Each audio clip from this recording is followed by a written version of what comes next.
नमस्कार दोस्तों, स्वागत करते हैं आप सभी लोग का। जैसा कि दोस्तों मैंने आप सभी लोगों को कल बताया था कि नरमपंथी उदारवादी चरण का आज टेस्ट चलेगा, जो 1885 से 1905 के बीच में जितना भी प्रश्न आपका बना हुआ है, इसमें आपको टोटल प्रश्न का चर्चा किया जाएगा। तो इसके पहले का अगर आप सभी लोगों ने सेट नहीं लगाया है तो बहुत ज़्यादा इंपॉर्टेंट सेट है, उसको लगाइएगा। आपको लूसेंट बुक सेट करके एक प्लेलिस्ट बना होगा, उसमें आपको पूरा वीडियो होगा, तो उसको ज़रूर देखिएगा ताकि आप सभी लोग का जो भारत जो आपका है आधुनिक भारत का जो सेट है वो पूरा कंप्लीट हो जाएगा। 3-4 दिन में आपका आधुनिक भारत कंप्लीट होने के बाद मैं आपको इसके आगे का सेट करवाऊंगा। तो इसको आप शुरू से अंत तक देखा कीजिए, एक लाइक कर दिया कीजिए। आपको एक लाइक करने में कोई प्रॉब्लम नहीं है, आप एक लाइक करेंगे तो मुझे मोटिवेशन मिलेगा कि आप सभी लोग सपोर्ट कर रहे हैं। पता चला मैं आपको वीडियो बनाता ही चला गया लेकिन आप कोई सपोर्ट नहीं कर रहे हैं तो फिर वीडियो बनाने का कोई मतलब नहीं होता है। आप सभी लोग सपोर्ट कीजिए, मैं आप सभी लोग के लिए हमेशा तैयार रहूँगा। आपको वीडियो जो भी चाहिए मैं आपको डेली प्रोवाइड कराता रहूँगा। तो चलिए वीडियो को शुरू कर लेते हैं, ठीक है। और हाँ, ये भी जान लीजिए, अगर आपको PDF डाउनलोड करना है तो आपको टेलीग्राम लिंक मिल जाएगा, वहाँ से आप टेलीग्राम से आप PDF डाउनलोड कर सकते हैं। तो चलिए आज का क्वेश्चन स्टार्ट कर लेते हैं। चलिए, कहता है पहला प्रश्न कि भारतीय राष्ट्रीय आंदोलन के 1885 से 95 यानी 1885 से 1905 की अवधि को क्या कहा जाता है। इंपॉर्टेंट प्रश्न है, तो आंसर हो जाएगा उदारवादी चरण कहा जाता है, ठीक है। ऑप्शन ए राइट आंसर हो जाता है। अगला प्रश्न है कि भारतीय इतिहास में वर्ष 1885 ईस्वी प्रसिद्ध है, किसके कारण। तो आंसर क्या हो जाएगा आपका, आंसर हो जाएगा ऑप्शन ए भारतीय राष्ट्रीय कांग्रेस की स्थापना के कारण, ठीक है। ए आपका राइट आंसर हो जाएगा, नोट करिएगा। अगला प्रश्न है कि आधुनिक भारतीय इतिहास में गोकुलदास तेजपाल संस्कृत विश्वविद्यालय यानी महाविद्यालय क्यों प्रसिद्ध है। तो आंसर क्या हो जाएगा, भारतीय राष्ट्रीय कांग्रेस का प्रथम अधिवेशन यहीं पर हुआ था, इसलिए गोकुलदास तेजपाल संस्कृत महाविद्यालय प्रसिद्ध, याद रखिएगा। नेक्स्ट प्रश्न है कि 1885 से 1905 के काल के भारतीय राष्ट्रीय आंदोलन में उदारवादी नेताओं का प्रभुत्व था, उनके आंदोलन का मुख्य ढंग क्या था। तो उनके मुख्य ढंग देखा जाए तो संवैधानिक आंदोलन था, याद रखिएगा। बी आपका राइट आंसर हो जाता है। अगला है कि भारतीय राष्ट्रीय कांग्रेस की पहली बैठक किस शहर में हुई थी। इम्पॉर्टेंट है और सिंपल भी है, तो आपको आंसर पता होगा, बम्बई में ये पहला अधिवेशन हुआ था, ठीक है। नेक्स्ट प्रश्न है कि और देखा जाए तो AOU इसके संस्थापक है भारतीय राष्ट्रीय कांग्रेस के, तो आपको याद रखना है। निम्नलिखित कांग्रेसी नेताओं में से किसको भारत का महान वृद्ध व्यक्ति यानी grand old man of India कहा जाता है। तो सभी को आंसर पता होगा। क्वेश्चन नंबर 6 का आंसर हो जाएगा दादा भाई नौरोजी को आपको यहाँ पे grand old man of India कहा जाता है। अगला प्रश्न है किस गवर्नर जनरल के कार्यकाल के दौरान भारतीय राष्ट्रीय कांग्रेस बनी थी। तो आंसर हो जाएगा क्वेश्चन नंबर 7 का ऑप्शन सी लॉर्ड डफरिन, याद रखिएगा। सी आपका करेक्ट आंसर हो जाएगा। आप सभी लोग अगर 500 लाइक करते हैं इस वीडियो को तो कल ही आपका वीडियो आएगा, नहीं तो फिर मैं समझूंगा कि आप सभी लोग सपोर्ट नहीं कर रहे हैं, ठीक है।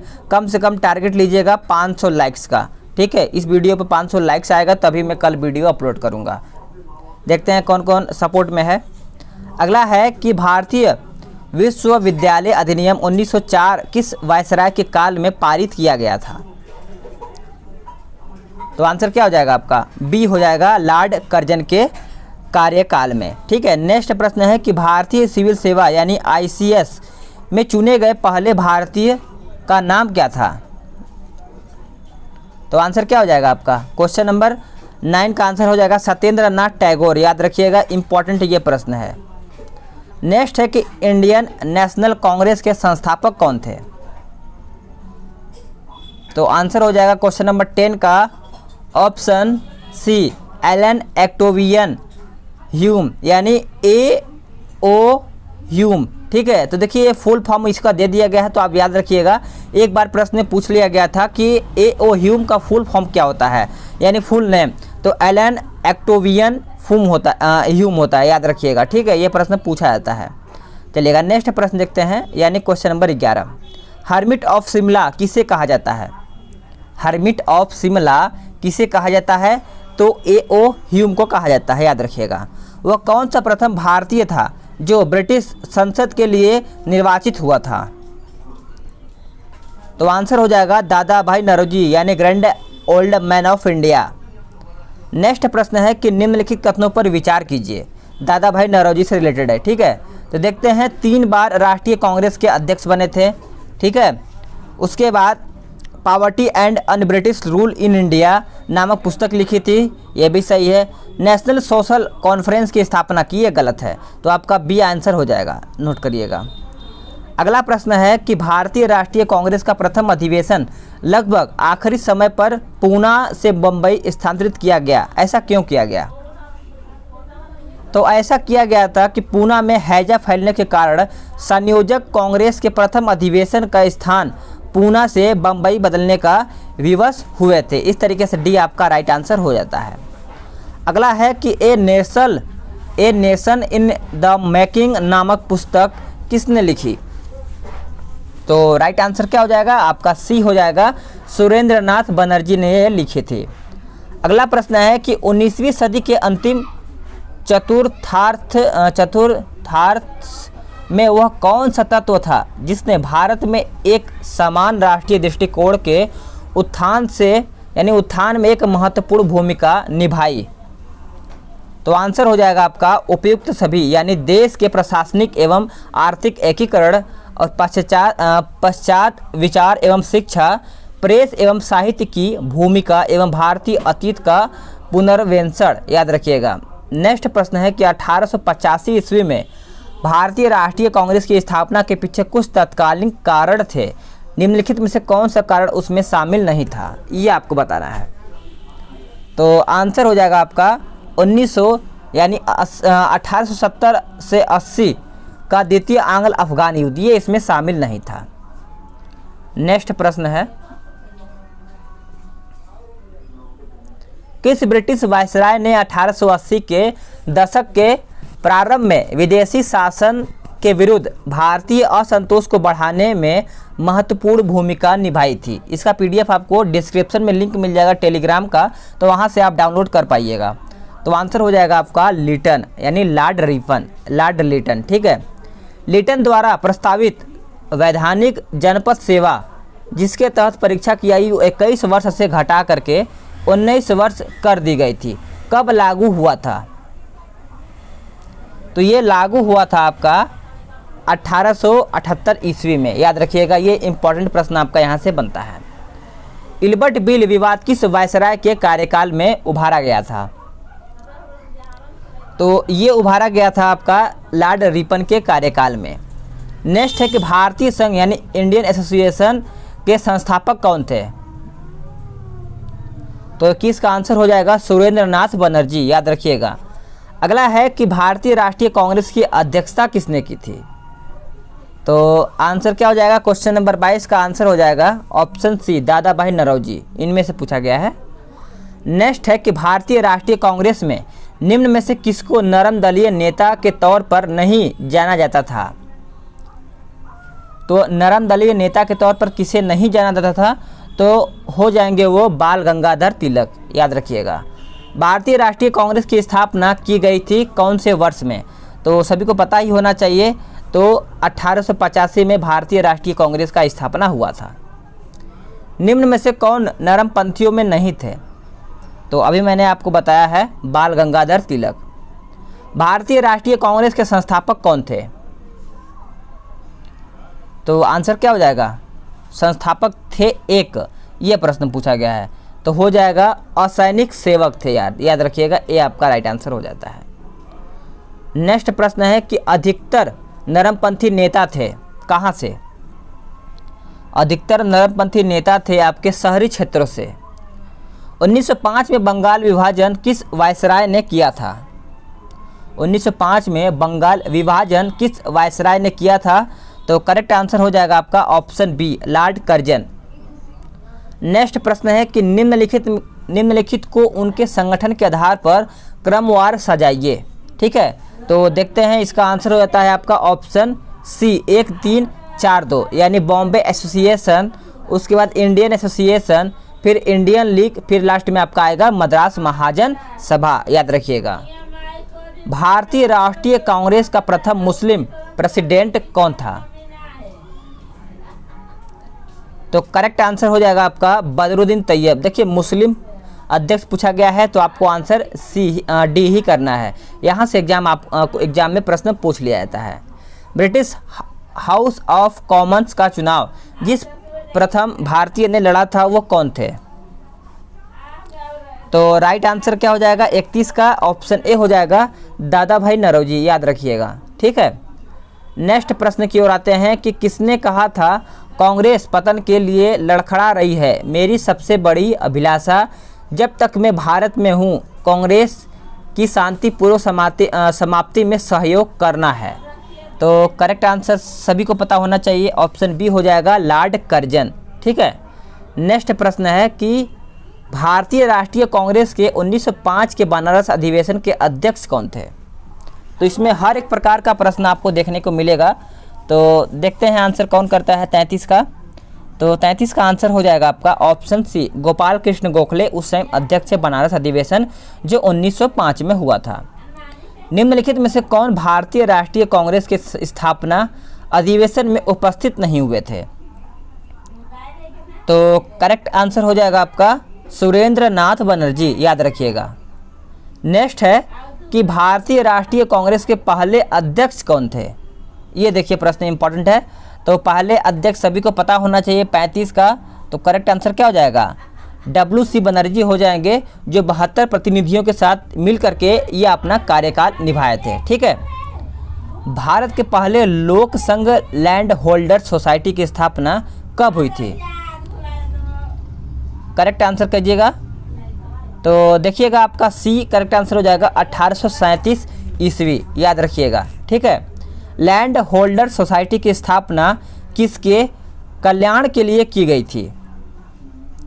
तो किसके कल्याण के लिए की गई थी? तो आंसर हो जाएगा आपका 37 का ऑप्शन ए जमींदार के लिए। ठीक है, याद रखिएगा।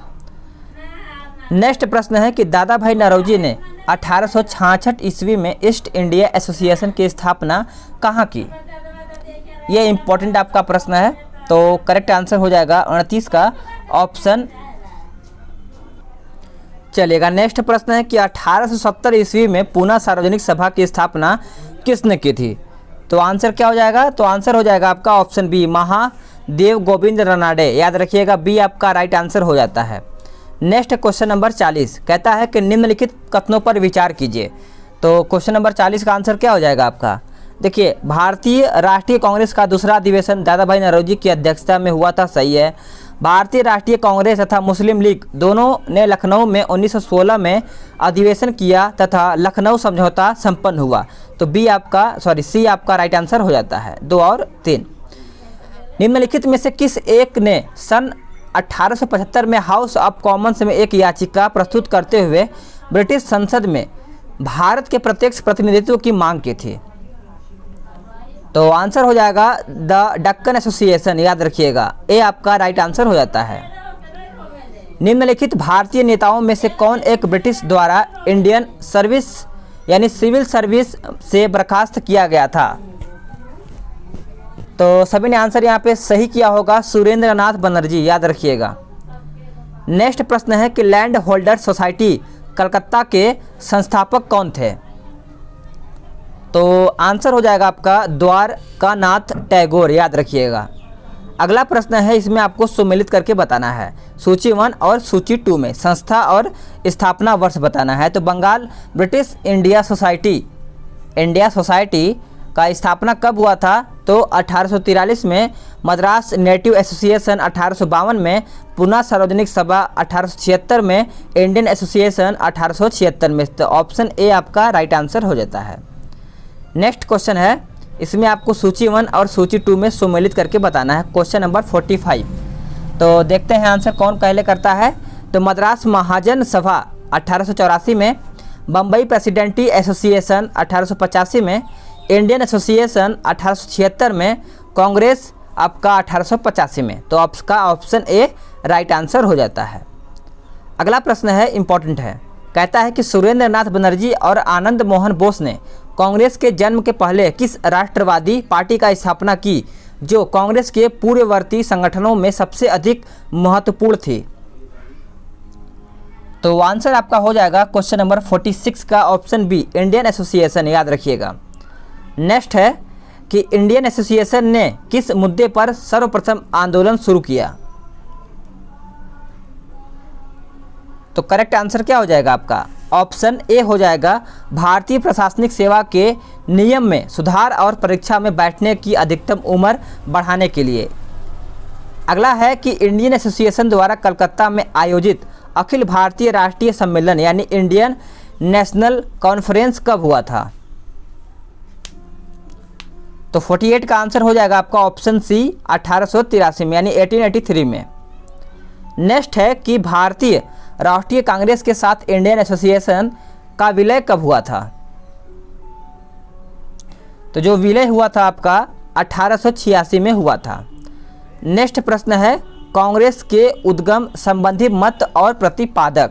तो आंसर हो जाएगा क्वेश्चन नंबर 50 का ऑप्शन ए, रहस्यमय उद्गम पट्टाभी सीतारामैया थियोसोफिस्टो की योजना, एनी बेसेंट डफरिन की षड्यंत्रकारी दिमाग की उपज WC बनर्जी, सुरक्षा कपाट की सिद्धांत लाला लाजपत राय। तो आपका ऑप्शन ए राइट आंसर हो जाता है। नेक्स्ट प्रश्न है क्वेश्चन नंबर 51, पुस्तक और लेखक बताना है। तो आंसर हो जाएगा 51 का ऑप्शन ए, ठीक है। History of Indian association Pattabhi Sitaramayya, how India fought for freedom, Annie Besant, India today, RP Dutt और 1857 SN सेन। नेक्स्ट प्रश्न देखते हैं कि भारतीय राष्ट्रीय कांग्रेस के प्रथम सत्र की बैठक में कितने प्रतिनिधियों ने भाग लिया था। तो मैंने इसको पहले ही आपको बताया था कि 72 प्रतिनिधियों ने भाग लिया था। नेक्स्ट प्रश्न है कि निम्नलिखित में से किसने भारतीय राष्ट्रीय कांग्रेस की अध्यक्षता 2 बार की। तो आंसर हो जाएगा आपका वेडर बर्न, याद रखिएगा।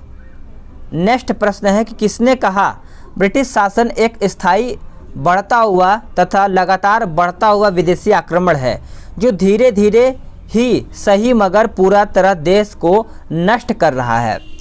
तो वो किसने कहा था, तो वो कहा था कौन, तो दादा भाई नौरोजी ने कहा था। नेक्स्ट प्रश्न है कि निम्नलिखित में से किसने एक सार्वजनिक भाषण में राष्ट्रीय कांग्रेस पर हमला किया तथा उसे जनता के एक बहुत सूक्ष्म भाग का प्रतिनिधित्व बताकर उसकी हंसी उड़ाई थी। तो आंसर हो जाएगा इसका ऑप्शन ए, डफरिन ने कहा था, ठीक है। नेक्स्ट प्रश्न है किसने कहा मुझे खुशी है कि कांग्रेस बराबर नीचे की ओर जा रही है क्योंकि यह राजद्रोही संस्था है और इसके नेता संदिग्ध चरित्र के लोग हैं। तो किसने कहा था, 56 आंसर हो जाएगा, एल्गिन द्वितीय ने कहा था। निम्नलिखित में से कौन कौन कांग्रेस के विरोधी थे। तो कांग्रेस के विरोधी कौन कौन थे ये भी आपको पता होना चाहिए। तो ऑप्शन चारों हो जाएगा, सैयद अहमद खां, बनारस के राजा शिव प्रसाद, हैदराबाद के नवाब, उसके बाद दिन शाह मानकजी पैटिट। तो आंसर आपका डी हो जाएगा, ठीक है। अगला है कि उदारवादियों की कार्य पद्धति के साधन थे। उदारवादियों की कार्य पद्धति के साधन क्या क्या थे। तो आंसर हो जाएगा 58 का ऑप्शन ए, प्रार्थना, याचिका व विरोध, याद रखिएगा। उदारवादियों की कार्य पद्धति को किसने भिखमंगी राजनीति की संज्ञा दी। तो इस तरीके से आपको प्रश्न एग्जाम में देखने को मिल सकता है। तो आंसर हो जाएगा उग्रवादियों ने ये दिया था, ठीक है। अगला है कि ब्रिटिश साम्राज्य के अंतर्गत स्वशासन की मांग सबसे पहले किसने और कब की। तो याद रखिएगा आंसर हो जाएगा दादा भाई नौरोजी 1904 में की थी। उदारवादियों का सबसे प्रमुख योगदान क्या था। तो प्रमुख योगदान देखा जाए तो ब्रिटिश शोषण नीति और जनता का ध्यान खींचना, ठीक है, याद रखिएगा ए आपका राइट आंसर हो जाता है। किसने कहा था कि हमें मर्दों की तरह खुलकर करना चाहिए कि हम अपनी मज्जा तक राजभक्त हैं, हमें अंग्रेजी राज्य से हुए फायदे का ज्ञान है। तो किसने कहा था, तो ये कहा था कौन, तो दादा भाई नौरोजी ने। किसने कहा था कि भारतवर्ष लगातार यानी भारतवर्ष तलवार के बल पर जीत गया था और तलवार के बल पर ही उसे ब्रितानी कब्जे में रखा जाएगा। तो आंसर हो जाएगा एल्गिन ने ये कहा था, एल्गिन, याद रखिएगा। किसने उदारवादियों के संबंध में कहा? अपनी शिकायतों का निवारण करने तथा रियायत पाने के लिए उन्होंने 20 साल से अधिक समय कमोबेश जो आंदोलन चलाया उससे, यानी उसमें उन्हें रोटियों के बजाय पत्थर मिले। तो करेक्टली आंसर सभी को आना चाहिए लाला लाजपत राय, याद रखिएगा, ये आपका करेक्ट आंसर हो जाएगा। अगला है, किस उग्रवादी नेता ने उदारवादियों के संबंध में कहा, यदि हम साल में एक बार मेंढकों की तरह टर्टर करके चुप होते चले, यानी चुप होते रहे, तो हमें कभी अपने प्रयासों में सफलता नहीं मिलेगी। एकदम करेक्ट बात कही थी जिसने भी कही, तो आंसर हो जाएगा बाल गंगाधर तिलक ने यह बात कही थी।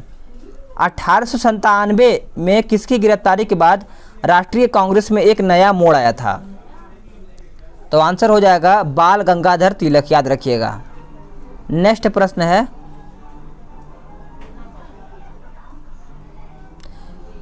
निम्नलिखित में से किसने इंडियन नेशनल कांग्रेस की नरम दलीय राजनीति की व्यवस्था आलोचना न्यू लैप्स फॉर ओल्ड शीर्षक लेखों की श्रृंखला में की?